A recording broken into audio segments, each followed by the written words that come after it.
Olá pessoal, estamos começando neste momento o Mundial Telenotícias Brasil comigo, Paulo Echevarria.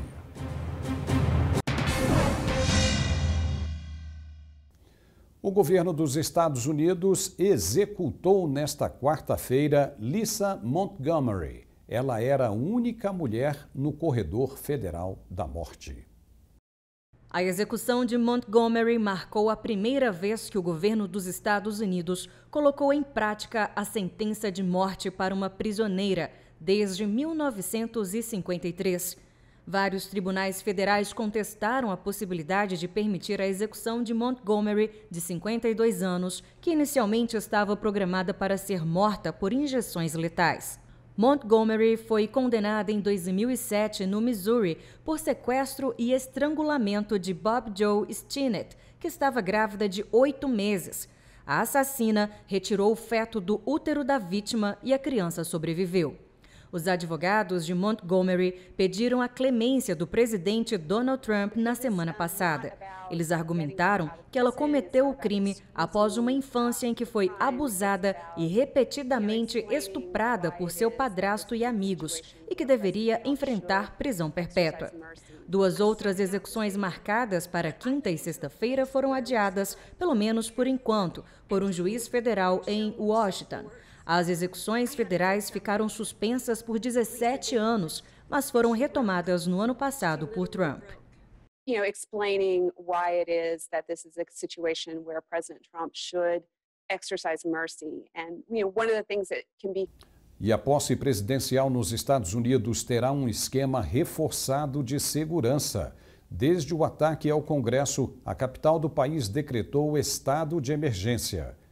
Cerca de 6.000 homens da Guarda de Segurança já foram deslocados de outras partes do país para Washington. Até sábado, esse número deve subir para 10.000 e no dia da posse, a previsão é de que sejam 15.000 homens. Por causa da pandemia, a participação de público será bastante reduzida, muito menor que os 2 milhões de pessoas que acompanharam a posse de Barack Obama. Donald Trump já anunciou que não vai participar da cerimônia de posse. O FBI emitiu aviso de alerta para a possibilidade de atos envolvendo cidadãos armados em 50 estados e a Prefeitura de Washington relatou ameaças de novos protestos. O Serviço Secreto americano começou a trabalhar no esquema de proteção antes mesmo do planejado. No dia da invasão do Capitólio, 5 pessoas morreram e 120 foram presas. E foi anunciada na terça-feira a morte do magnata americano dos cassinos Sheldon Adelson. O bilionário, que era defensor ferrenho de Donald Trump e de Benjamin Netanyahu, morreu aos 87 anos. De acordo com o comunicado do grupo Las Vegas Sands, Sheldon Adelson morreu devido a complicações relacionadas ao tratamento para linfoma não Hodgkins. O bilionário tinha hotéis e cassinos em Las Vegas, Macau e Singapura e financiou diversas campanhas do Partido Republicano, incluindo a de Donald Trump. Com um patrimônio líquido de 33 bilhões e 900 milhões de dólares, ele foi classificado como a 24ª pessoa mais rica do mundo no índice Bloomberg Billionaires.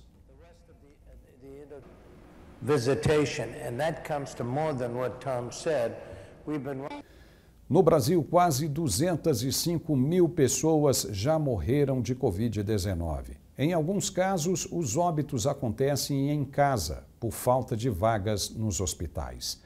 Este mês de janeiro registra o maior número de internações desde abril do ano passado em Manaus, a maior cidade da Amazônia brasileira. Foram mais de 2.200 internações, o que aumentou para 218.000 as notificações da doença no estado do Amazonas.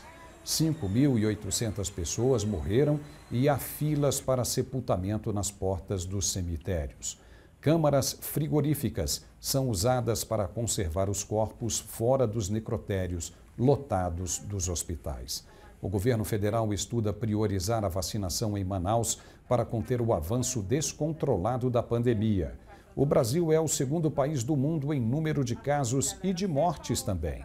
Até aqui foram quase 8 milhões e 200 mil notificações, com mais de 204 mil mortes.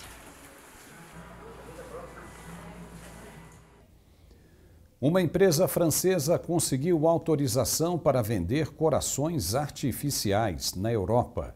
O projeto de fabricação do aparelho começou há 30 anos.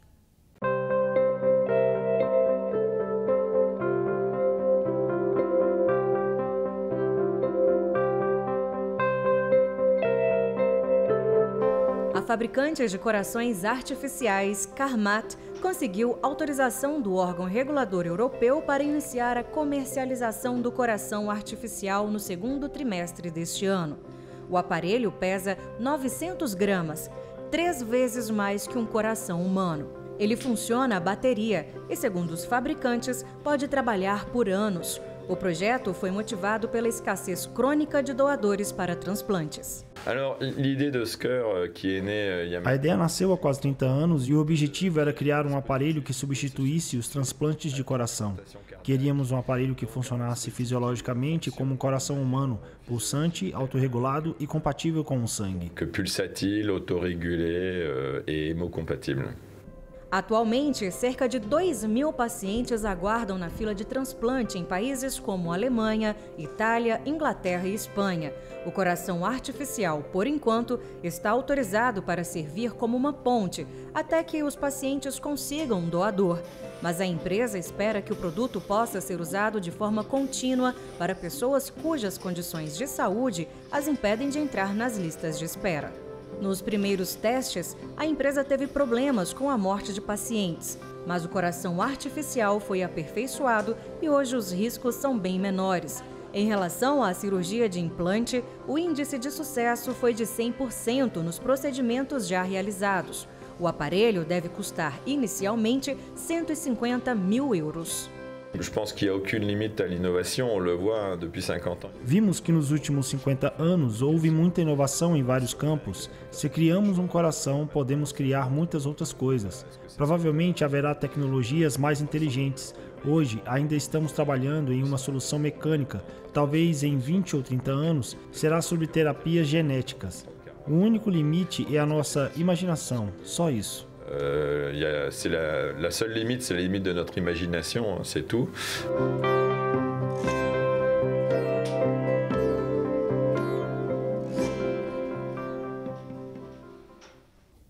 Uma campeã de nado sincronizado mostrou as habilidades ao calçar saltos altos e caminhar debaixo d'água. A coreografia aconteceu em Miami. O vídeo compartilhado nas redes sociais mostra Kristina Makushenko, enquanto ela completa uma caminhada de 360 graus abaixo da superfície. Makushenko competiu em nado sincronizado por 15 anos e é 4 vezes campeã mundial e 2 vezes campeã europeia. Ela é atualmente uma influenciadora e treinadora de nado sincronizado.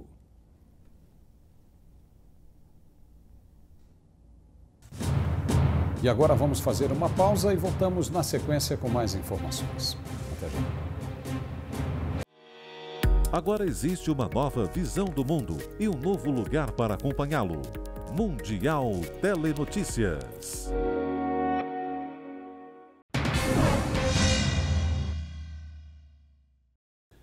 Um dos maiores julgamentos da máfia italiana de todos os tempos começou nesta quarta-feira na Calábria.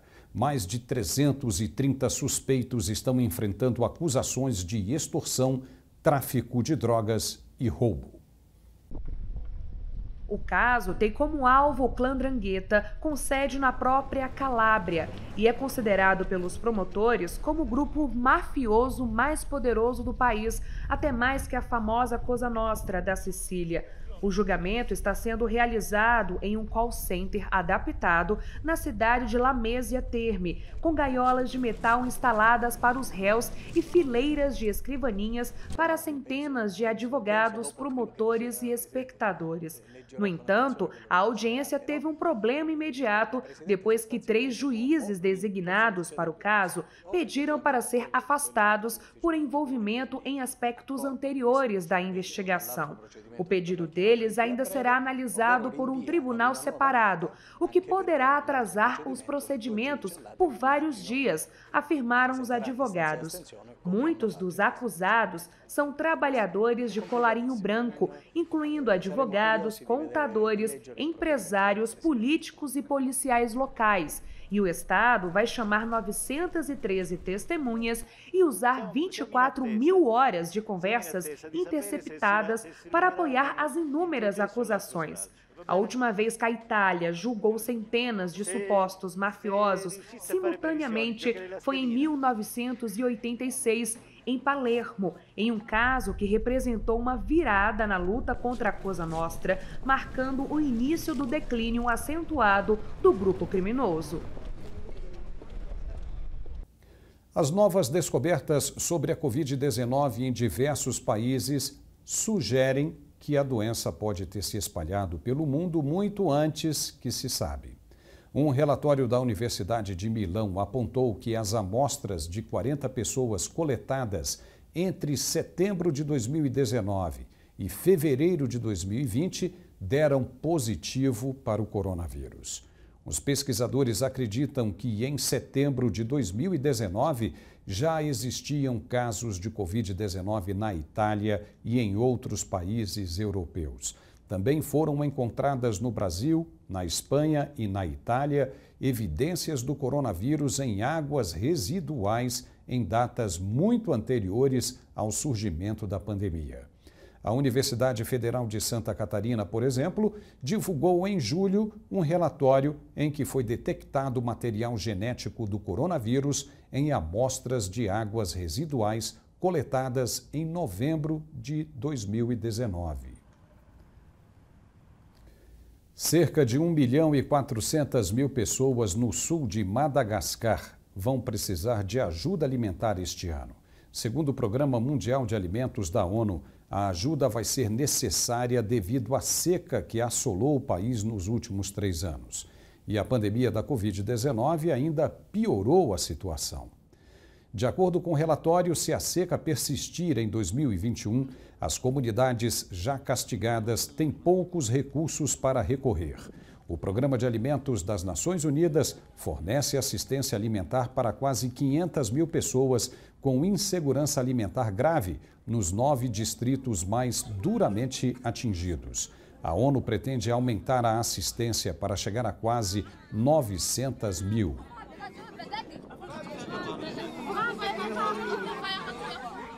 Na Alemanha, um mercado online chamado Dark Market, que vendia drogas ilegais, foi retirado do ar. De acordo com a Agência Policial Europeia, a operação foi liderada por agências policiais alemãs. A investigação foi conduzida por promotores alemães. Um cidadão australiano acusado de ser o operador do Dark Market foi preso perto da fronteira entre a Alemanha e Dinamarca no fim de semana passado. O Dark Market tinha quase 500.000 usuários com 2.400 vendedores. O negócio movimentava em criptomoeda o equivalente a cerca de 170 milhões de dólares, quase 900 milhões de reais. A Venezuela vai tentar negociar o pagamento de dívidas acumuladas desde 2017. O país sofre com a recessão e o bloqueio americano.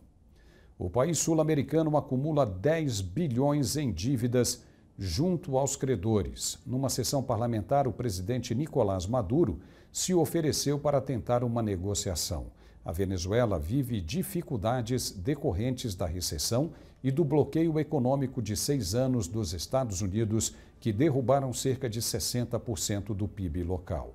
Maduro cogita aumentar a produção de petróleo para vencer a crise econômica. A Venezuela tem as maiores reservas de petróleo do planeta, mas a Companhia Estatal de Exploração do produto está sucateada. O opositor do Kremlin, Alexei Navalny, disse nesta quarta-feira que voltará da Alemanha para a Rússia no domingo. Ele está se recuperando após ser envenenado e corre o risco de ser preso ao retornar. Alexei Navalny é um dos principais opositores do presidente russo Vladimir Putin. Alexei foi levado para a Alemanha em agosto para ser hospitalizado depois de passar mal em um avião, no que a Alemanha e outros países ocidentais dizem ter sido uma tentativa de assassinato por envenenamento com um agente nervoso Novichok. As autoridades russas negam qualquer envolvimento no incidente. Alexei disse que após perceber a recuperação quase total do envenenamento, decidiu comprar uma passagem e voltar para Moscou. Esta manhã, enquanto fazia meus exercícios de rotina, senti que posso completar minha recuperação em casa, então no domingo, 17 de janeiro, estarei de volta a Moscou. Encontro vocês lá. O anúncio do retorno foi feito um dia depois que as autoridades russas pediram a prisão de Alexei pela suposta violação dos termos de uma sentença suspensa. Ele disse que a condenação teve motivos políticos. A última coisa que Putin pode fazer é colocar um grande cartaz no Kremlin dizendo: Alexei, por favor, sob quaisquer circunstâncias, não volte para casa. Mas não estou aqui por vontade própria. Estou aqui porque tentaram me matar e porque não conseguiram. Agora estão ameaçando me colocar na cadeia.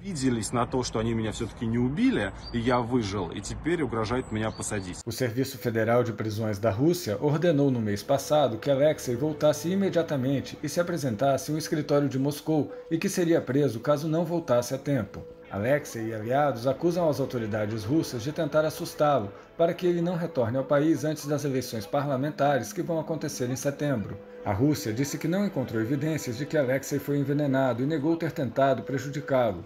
O Kremlin disse que ele está livre para retornar à Rússia a qualquer momento, como qualquer outro cidadão russo.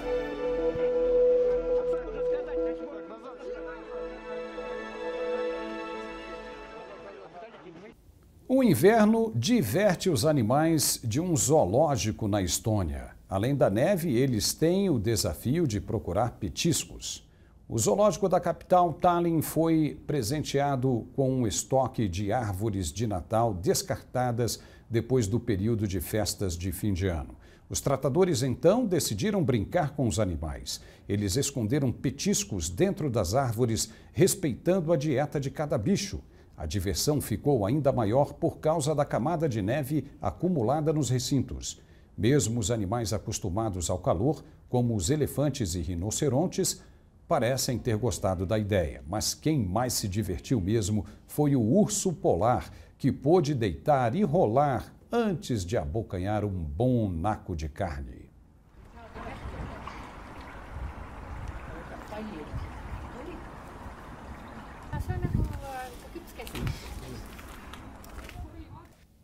Ok, pessoal, isso é tudo por hoje. Obrigado pela companhia, mas amanhã tem mais. Um forte abraço e até lá.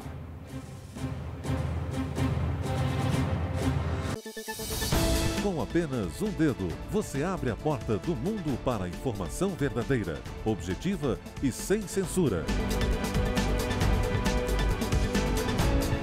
Com apenas um dedo, você se junta a esse compromisso.